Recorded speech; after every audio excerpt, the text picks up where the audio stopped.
la plupart des immigrants arrivent d'un pays, malheureusement, ils se retrouvent en train de faire des petits boulots parce qu'ils n'ont pas la bonne information.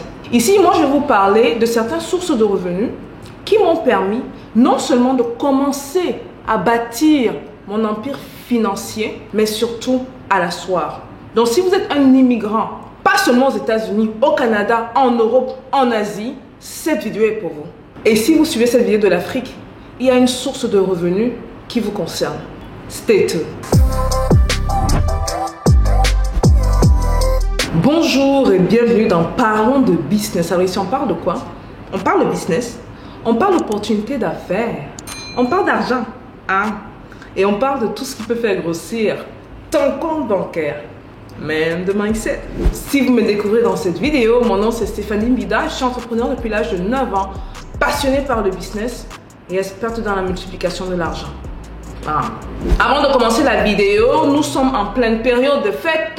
Je rappelle ici à tout un chacun que nous devons chacun d'entre nous avoir notre antipoison. Nous avons mis en place une solution que beaucoup d'entre vous avez déjà acquis et on en parle un peu partout sur toute la toile. Si nous sommes en rupture de stock, comme c'est le cas présentement, donnez-nous quelques jours afin qu'on revienne dans le stock.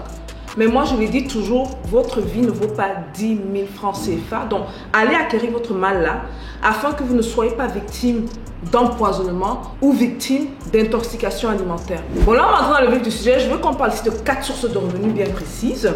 Et étrangement, toutes ces sources de revenus sont en ligne. Beaucoup d'entre nous, quand on arrive dans des pays étrangers, malheureusement, on a tendance à suivre la tendance. On se retrouve en train de faire la plonge, en train de nettoyer les sols, en train de faire des petits boulots, alors qu'on n'a pas besoin de le faire. Et c'est l'objectif de cette chaîne. C'est pour donner l'information que beaucoup d'entre nous n'avons pas. Donc moi, je vais vous parler de 4 sources de revenus qui font une différence dans ma vie et qui peuvent, si vous êtes sérieux, également faire une différence dans votre vie. Donc la première source de revenus dont on va parler, c'est YouTube. Vous savez, je me suis lancée sur YouTube, ça fait 2 ans. Et en seulement quelques mois après avoir lancé YouTube, vous vous rappelez, j'ai partagé mes chiffres avec vous. Je pense que j'ai commencé à faire déjà 700 $. Et moins de 6 mois, je suis déjà à plus de 3 000 $. Présentement, en 2 ans, nous avons franchi la barre de 10 000 $. C'est énorme. Et je tiens ici à mentionner que vous pouvez faire YouTube de l'Afrique. Vous n'avez pas à tout prix besoin d'être aux États-Unis ou en Europe. Bien que au niveau des publicités, c'est toujours bénéfique d'être aux États-Unis. Ceux qui ont suivi ma formation YouTube sauront exactement de quoi je parle. Donc, gardez en tête YouTube comme source de revenus. C'est gratuit pour ouvrir, vous n'avez besoin de rien. Vous avez juste besoin d'une connexion Internet, d'un appareil, soit d'un cellulaire, soit d'un laptop. Idéalement, le laptop pour ouvrir votre compte YouTube. Vous avez besoin d'un bon thème. Et des thèmes, il y en a besoin parce que la plupart du temps, les gens partent sur YouTube pour s'éduquer et pour se distraire. Mais de plus en plus, c'est devenu l'éducation. Les gens vont chercher l'information. N'oublions pas que c'est un des moteurs de recherche les plus puissants dans ce monde. Donc, vous trouvez un thème, vous trouvez votre originalité et votre point. Qu'est-ce qui va vous différencier des autres si c'est un thème qui existe déjà? Et vous vous lancez. Vous n'avez rien à perdre. La plupart d'entre nous avons beaucoup de temps. Donc, on se lance, on n'a rien à perdre, on essaie de voir comment ça fonctionne. Pour ceux qui peuvent se former, bien sûr, allez vous former. La deuxième source de revenus dont je veux qu'on parle ici, je l'ai déjà mentionné, mais je vais rajouter à ça une autre source de revenus derrière. La deuxième source de revenus, une source de revenus qui est partout sur Internet et c'est la source de revenus que je domine dans le monde francophone, Amazon. Les gars, je ne vous dis pas à quel point Amazon a changé ma vie. J'ai eu à raconter mon histoire plusieurs fois par rapport à Amazon. J'espère que ça a inspiré plus d'un à se lancer. Amazon a drastiquement changé ma vie. Je me suis lancée en 2018, ça va faire 5 ans, dans quelques mois. Je me suis lancée dans Amazon. 5 ans de rêve, 5 ans de dur travail. Je ne dis pas que c'est l'argent facile, que vous partez, vous trouvez un produit, vous lancez le produit, l'argent rentre. Non, il y a des procédures, il y a un processus bien précis à suivre. On ne triche pas. Mais Amazon a... Qu'est-ce que je peux vous dire? C'est Amazon qui m'a permis personnellement d'asseoir mes finances. Pas de me lancer dans le processus. C'est la machine à cash. Asseoir mes finances, prendre cet argent et investir dans plusieurs pays comme vous me voyez. Aller à gauche, à droite. Reprendre cet argent, réinvestir sur d'autres plateformes. Donc gardez en tête Amazon. Mais sur cette deuxième source de revenus, je vais également mentionner quelque chose que beaucoup de gens négligent. Je vais y aller faire juste dans 1 ou 2 vidéos et il faut que je le répète de manière répétitive. Etsy. Allez faire un tour du côté de Etsy. Et Etsy est également valable en Afrique. Il y a une Nigériane qui est sur YouTube. Ola quelque chose, j'ai oublié son nom complet. Elle vend sur Etsy et ce qu'elle fait c'est quoi? C'est qu'elle trouve des créations très intéressantes en ligne. Elle fait coudre d'Abuja, elle est au Nigeria, et elle ship un peu partout dans le monde. La fille se fait des profits de 6 à 7 000 $. Si elle n'a pas fait l'argent, c'est 6 000 $. En période de fête alors, c'est la meilleure période pour elle. Donc 6 000 $ par mois en Afrique, c'est plus que l'argent d'un cadre avec des bénéfices. 6 000 $, on est pratiquement rendu à quoi? 4 millions le mois. C'est énorme. Non, regardez le site Etsy. Je répète, c'est etsy.com. Sur ce site, vous pouvez vendre un peu de tout et un peu de partout dans le monde.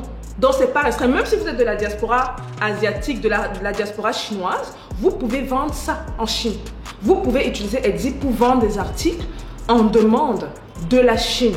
Donc, gardez ça en tête. Pour moi, Amazon, c'était la voie à prendre.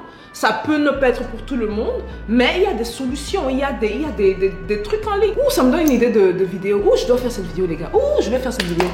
Parce que là où je suis là maintenant, vous allez mieux comprendre après. Ok, donc, gardez Amazon pour moi et pour d'autres qui s'y lancent. Certains de mes élèves seront 2000% d'accord avec moi parce qu'ils s'y font beaucoup d'argent. Mais gardez également Etsy, ok? Et allez chercher un marché qui n'est pas saturé, où la demande n'est pas énorme. Donc ça, c'est la deuxième source de revenus. La troisième source de revenus, c'est une plateforme d'investissement. J'en ai parlé sur la chaîne. J'ai vu plusieurs témoignages, des gens qui témoignent, qui avouaient que ça fonctionne, mais il faut la patience. C'est les plateformes d'investissement où vous êtes des prêteurs. Vous prêtez votre argent à ceux qui en ont besoin. J'ai parlé ici de Prosper et de Lending Club qui sont applicables aux États-Unis. En tant qu'immigrant qui arrive aux États-Unis, c'est quelque chose qu'on peut faire. Si vous êtes légalisé, vous avez un statut, vous pouvez prendre votre argent et commencer à investir à des taux alléchants. Des taux de retour de 8%, de 10%, de 17%, de 20%. C'est faisable. Donc, prosper.com, Lending Club, il y a l'équivalent de cette plateforme dans notre pays. Je vais mettre la référence à une des vidéos que j'ai shootées et où les gens mettaient l'équivalent en France et tout. Je vais la mettre la référence. Donc, allez regarder cette vidéo-là, ok, pour savoir quel est l'équivalent dans votre pays. Mais quand vous regardez la vidéo, regardez, passez dans les commentaires. Et vous allez voir beaucoup de gens qui disent « Oh oui, je suis allé sur Prosper, waouh, je vois mon argent augmenter. » Les gars, ce n'est pas la magie. Moi, je pense vraiment que c'est l'accès à l'information. Et dans la communauté, malheureusement, on est trop dans le japap, le congossa, le bavardage pour être à l'affût des bonnes informations, pour passer le temps avec les bonnes personnes et prendre la bonne information d'eux. Et vous voyez, mettre notre argent dans ça afin que ça se multiplie. Ce n'est pas la sorcellerie. Vous ne devez pas aller voir ce qu'on appelle Alarmingou chez vous ou le sorcier du quartier pour devenir riche. C'est juste l'information qui nous manque. Et sur parlant de business, heureusement, maintenant, on a cette information-là. Ce qui nous ramène à la quatrième source de revenus. Je ne vais pas m'étendre dessus parce que je n'aime pas trop parler de ça, parce que je ne suis pas une spécialiste poussée. J'ai investi dans la bourse, ça fait plusieurs années et je vous dis que les gars, j'ai des retours phénoménaux. J'ai des retours incroyables. Mais il faut comprendre, je le répète dans chaque vidéo, je le répète encore ici, investissez l'argent que vous pouvez perdre dans la bourse. Récemment encore, j'ai racheté les actions d'Alibaba quand c'était en chute il y a quelques mois. On était autour de 60 quelque chose de dollars. J'ai acheté l'équivalent de 40 000 $ d'actions Alibaba. C'était dans les 60 $. Ces derniers jours, on tourne autour de 83-90 $. Mais j'ai revendu une bonne partie quand c'est 90 $. J'ai fait une marge de profit de 33%. Faites les calculs pour ceux qui sont bons en calcul. Ça vous montre qu'il y a l'argent dans la bourse. Ceux qui ne savent pas comment s'y faire, s'il vous plaît, entourez-vous de bonnes personnes. Formez-vous ou allez chercher, parce qu'il y a des professionnels, hein, et on travaille justement avec un qui prend son pourcentage. Il a son 5% ou son 1,5% dépendamment des ententes qu'on a, dépendamment des stocks qu'on a. Trouvez-vous quelqu'un qui puisse bien investir votre argent, mais s'il vous plaît, ne négligez pas cette quatrième source de revenus que vous pouvez faire en tant qu'immigrant aux États-Unis ou dans un autre pays, mais aussi de l'Afrique. Voilà un peu tout pour la vidéo, les gars. J'espère que ce sera utile et que ça va vous aider. Dites-moi ce que vous pensez et surtout rassurez-moi que vous allez vous lancer dans une des 4 sources que j'ai mentionnées aujourd'hui. On se voit à la prochaine vidéo, n'est-ce pas? Peace out.